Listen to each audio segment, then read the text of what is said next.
តែអ្នកទាំងគ្នាដឹងអត់ថាមូលហេតុធំដែលធ្វើអាជីវកម្មថ្មីរបស់លោកអ្នកខាត់បងទាំងពេលវេលាទាំងលុយកាក់និង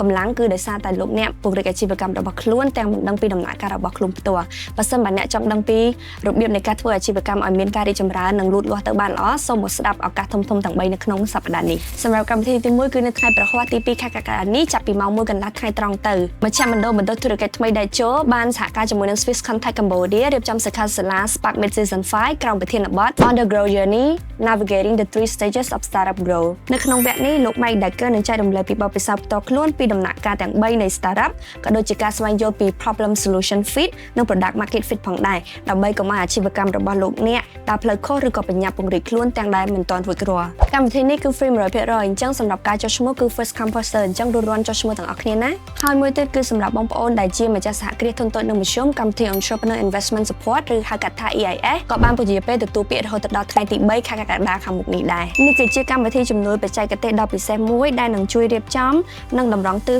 ដៅអាជីវកម្មរបស់លោកអ្នកឲ្យមានលក្ខណៈសម្បត្តិគ្រប់គ្រាន់នៅក្នុងការស្វែងរកនិងទទួលទុនវិនិយោគពីខាងក្រៅដូច្នេះបងប្អូនសហគ្រិនដែលត្រូវការរៀបចំខ្លួននៅក្នុងការរកទុនវិនិយោគកុំរំលងឱកាសនេះឲ្យសោះសម្រាប់កម្មវិធីចុងក្រោយគឺជាការបិទទទួលពាក្យសម្រាប់កម្មវិធី Gen Z American Business Competition ឆ្នាំ